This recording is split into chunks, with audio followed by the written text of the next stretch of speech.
قل يحييها الذي أنشأها أول مرة. كنز. أي حد عنده حاجة خافتة وكأنها ماتت ربنا قادر يحييها. حب مات في البيت بسبب كثرة الإهانة والمشاكل، بالنية الطيبة قل يحييها الذي أنشأها أول مرة. شركة بتفلس بسبب الأزمات اللي عدت عليها قل يحييها بإذن الله بالجد والاجتهاد الذي أنشأها أول مرة. الجد مننا والمدد من ربنا سبحانه وتعالى. ثقة في النفس ضاعت بسبب فشل الذريع قل يحييها الذي أنشأها أول مرة وهو بكل خلق عليم. اهلا اهلا يا حلوين، عاملين ايه؟ يا رب تكونوا بخير وفي احسن حال. وحشتوني كتير من اخر فيديو. جايه لكم فيديو جديد خطير بجد، هيعجبكم، هتنبهروا بيه جدا. هنعمل شويه تغييرات، شويه حركات حلوه قوي. ابتديت معاكم الفيديو بتحضير اللانش بوكس النهارده كده. عملت للولاد وافل. ابتديت بالوافل ليه؟ علشان هحطه في لانش بوكس، فمش عايزاه يفضل سخن، عايزاه يتهوى كده شويه عشان ما يعرقش كده، والبخار بتاعه يخلي الوافل يبقى طري.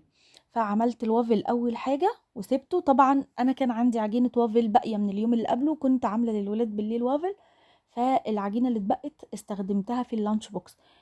وهنا كنت بعمل لهم سندوتشات برجر. عجينه الوافل عجينه اقتصاديه، سهله قوي وسريعه جدا، تعمليها في ثواني وبجد خطيره، وبتطلع لك كميه كبيره جدا. انا عملت معاكم الوافل قبل كده وانتوا شفتوا الخطوات بالتفصيل، بجد خطير. عملته بقى للولاد النهارده، ان هم بيحبوه جدا. تقدري كمان تعمليه للولاد وهم رايحين التمرين وهم رايحين رحله، يعني هيتبسطوا بيه قوي. هنا بقى انا عندي آسر بيحب يحط على البرجر صوصات، انما اياد لا. فانا عملت لكل واحد الحاجه اللي هو بيحبها. اللانش بوكس النهارده دلعه، يعني لانش بوكس رايق. عملت لهم سندوتشات البرجر زي ما انتم شايفين، وعملت لهم الوافل، وكمان حطيت لهم موز وبسكوت. مش بقول لكم لانش بوكس رايق؟ هنا كده هبدأ بس اقسم الوافل على قطعتين، بحيث ان ما تبقاش قطعة الوافل كبيرة كده وهم بياكلوها. حسيت ان انا لو قسمتها يعني هتبقى اسهل عليهم يعني. وحطت لهم صوصات برضو. عندي اياد بيحب صوص الشوكولاته، وآسر بيحب صوص الفراوله. حطيتهم في العبوات دي. العبوات دي حلوه قوي يا بنات، وكان سعرها رخيص وبجد محكمه الغلق وحلوه جدا. وهنا كده حطيت لهم الموز، وكل واحد خد كمان بسكوته. وما تنسوش الميه. وكده خلاص الولاد اتوكلوا على الله، راحوا على مدرستهم بالسلامه. وانا خلاص قلت مش هرجع انام تاني، ان انا ورايا شغل كتير النهارده، فهشوف ايه اللي عايز يتعمل. ابتديت بالحاجة السهلة، يعني مش عايزة طاقتي تخلص فيها. انا ببدأ في التنظيفات كده اللي هي اليومية بغرف النوم، بحيث ان لو اي حد عايز ينام خلاص المكان بيبقى نظيف ومترتب. الولاد جم من المدرسة عايزين يريحوا شوية، يبقى مكانهم رايق ما فيهوش اي كركبه. وانا الاوضه بتاعتي ما كانش فيها شغل كتير، هي بس عايزه اغير الملايه، هشفط الارض بالمكنسه، لمعت الكومود والتسريحه، حاجات خفيفه، ورشيت معطر وخلاص. ما خدتش مني ولا وقت ولا مجهود. ودي الحاجه اللي انا دايما بقول لكم عليها: بعد ما ولادكم ينزلوا يروحوا المدرسه ما ترجعيش تنامي تاني، لا خلصي كل اللي وراكي. انا بعمل كده، ومثلا باجي على الساعه 10 بلاقي نفسي خلاص يعني البيت رايق ونضيف ومترتب، وكمان الغدا متحضر. تقدري بعد كده لو انت عايزه تنامي نامي، مش عايزه اعملي بقى ماسك لوشك، ماسك لشعرك، اعملي بديكير لايديكي ورجليكي، يعني خدي دش كده رايق. لو بتعملي مثلا اي شغل هاند ميد هتلاقي عندك وقت تعمليه. اتفرجي على التلفزيون، اتفرجي على النت. لو بتتابعي حاجه تقدري تتابعيها. لو بتحبي تقرأي في كتاب، بصي هيبقى عندك وقت تعملي حاجات كتير جدا. انا هنا كده كنت خلاص خلصت، وكده كنت كمان رتبت اوضه الولاد، ما كانتش محتاجه يعني تغيير يعني ملايات ولا حاجه. رحت قلت هعمل لنفسي كده فطار برضو رايق، ما انا روقت على الولاد اروق على نفسي. احنا قلنا مش هننسى نفسنا وسط زحمه الحياه ومشاغلها. فحطيت كوبايه عصير برتقان، وحطيت سامبايتس، وحطيت نودلز، بس كده. فطار حلو وفطار مزاجه عالي كده. ليه بقى انا عملت فطار الرايق ده؟ علشان انا كان ورايا تنظيفة عميقة النهاردة للتويلت، فكنت محتاجة يعني اروق على نفسي، او بمعنى اصح ادلع نفسي شوية. فطرت والحمد لله تمام، خلصت. دخلنا بقى على المهمة اللي ورانا. المهمة اللي ورانا ايه النهاردة؟ هنعمل تنظيف عميق للتويلت، وهنغير شوية ديكورات بسيطة، وهنعمل فيه يعني اللمسة اللطيفة بتاعتنا. هنخلي التويلت شكله فخامة.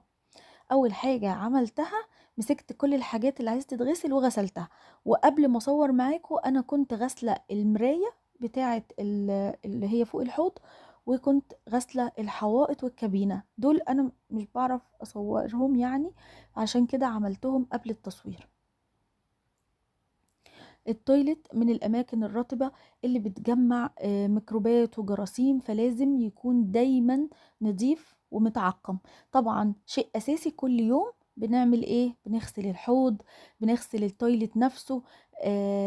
لو في عندك حوض او قصدي بانيو او كابينة، دول برضو لازم يتغسلوا، وكمان الأرضيات. الحاجات دي روتين يومي، ما ينفعش يوم يعدي من غير ما تعمليهم. بعد كده ما بتخلصي شغل البيت وتيجي اخر اليوم وانتي بتاخدي الشاور بتاعك تعملي الحاجات دي، مش تاخد منك 5 دقايق لو انتي مواظبة ان انتي تنضفي الحاجات دي كل يوم. كده هيبقى التويلت نظيف، وبتشيلي طبعا الفوطة اللي استخدمتيها وبتبدليها بفوطة نظيفة. كده كل افراد البيت هيصحوا الصبح يلاقوا التويلت نظيف وفيه فوطة نظيفة وكل حاجة تمام. اما التنظيف الاسبوعي بقى لا، احنا بنغسل حوائط بقى وبنعمل حاجات كتير. فانا هنا هنعمل النهاردة تنظيفة عميقة للتويلت، والنتيجة هتبهركم. غسلت كده الحوض وغسلت الرخامة، بصوا خليتهم فلة. اولا علشان انا بغسل الحوض والرخامة كل يوم، بصوا ما اخدوش يعني، ما احتجتش لخلطات بقى وان انا ادعك ولا الكلام ده، ولا في صفرار في الحوض ولا اي حاجة. خلاص هبدأ ارجع بقى كل حاجة مكانها. هشوف بقى، ما كانش فيه صابونة حطيت صابونة، والديسبنسر بتاع الهاند ووش كان ما كانش فيه كتير يعني فكملته. وعجبني بقى اللونين اللي محطوطين دول، كان ميكس الوان حلو قوي. وحطيت الزرعة القمر دي. وطبعا كل الحاجات دي بحطها نظيفة ومترتبة. وهنا كده غسلت الحوائط والارضيات. بصوا حطيت في الارض بقى ديتول وفنيك، وحطيت حبة من الصابون اللي هو بتاع المواعين، وبالمقشة كده على السريع، والارض هتبقى فلة.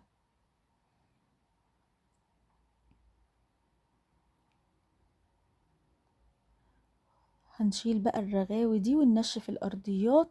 وبجد نظافة البيت من اول مكان يعني بتظهر فيه النظافة التويلت. ده المكان اللي انت لازم تبقي حريصة على ان هو دايما يبقى نظيف، دايما ريحته حلوة، دايما متعطر، دايما معقمة كل حاجة فيه. يعني تقدري تجيبي بخاخ وتحطي فيه مية بديتول. كيلو الديتول مش غالي، اللي هو الديتول السائب اللي بيتباع في الصبانة، وبتسيبيه كده البخاخة دي جنب التويلت. كل ما اي حد يستخدم عوديهم يرشوا التويلت، صدقيني هتفرق جدا. جيت هنا بقى بالاختراع الجميل ده اللي هو بديل المسمار، اللي انا بقيت استخدمه في كل حاجة دلوقتي حرفيا. ولا بتحتاجي بقى شنيور ولا تكسري ولا مسامير ولا اي حاجة. حطيته بقى هنا كده، وعلقت عليه اللي هي حامل ده اصلا حامل مناديل معمول بالمكرمية. بس انا ما بستخدمش حاجة استخدامها الطبيعي، عملته فواطة كده للفوطة يعني. اشتريت ايه بقى يا ولاد؟ اشتريت الستاند ده. بصوا القطع قد ايه، انا قعدت اجمع فيه كتير قوي بجد، اتفرهدت. فاكيد طبعا مش هجمعه معاكم، هجمعه وهظبطه وهوريلكوا شكله بعد ما يبقى كامل ومتركب كله. بصوا بقى، بصوا القمر. تفتكروش ان هو ركب بسهولة؟ ده خد مني وقت كبير جدا والله. ستاند حلو قوي وعملي. هو اصلا ستاند بيبقى عند التويلت، بس برضو انا ما حطيتهوش عند التويلت، لان فوق التويلت نفسه في المدخنه بتاعه الغاز وفي شباك، فانا استخدمته كمنظم.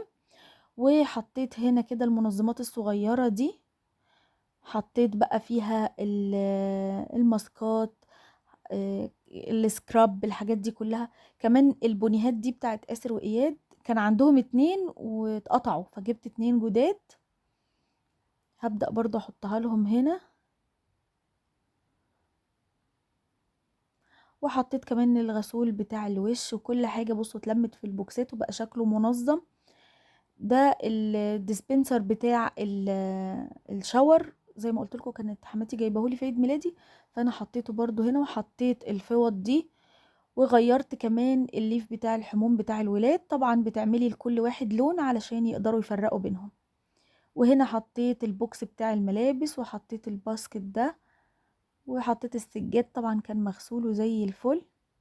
هنرش بقى المعطر وخلاص على كده.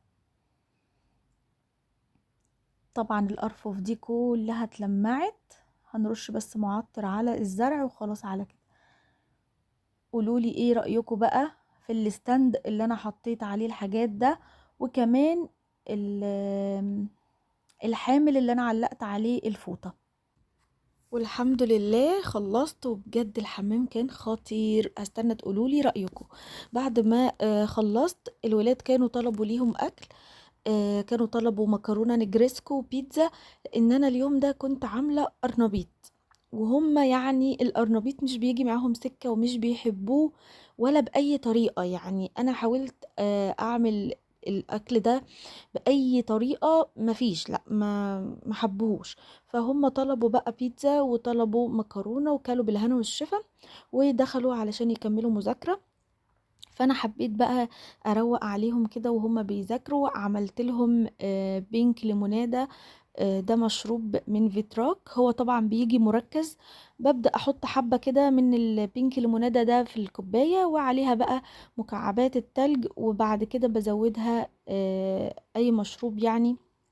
انا حطيت 7، بس هو سيناكولا يعني. تمام. بس وحطت لهم كمان بونبوني، لازم كده الولاد وهم بيذاكروا نشجعهم. وبجد طعمه خطير، الولاد بيحبوه جدا جدا جدا. وبرضو لازم نقدم كده الحاجة بشكل شيك. وخلاص على كده.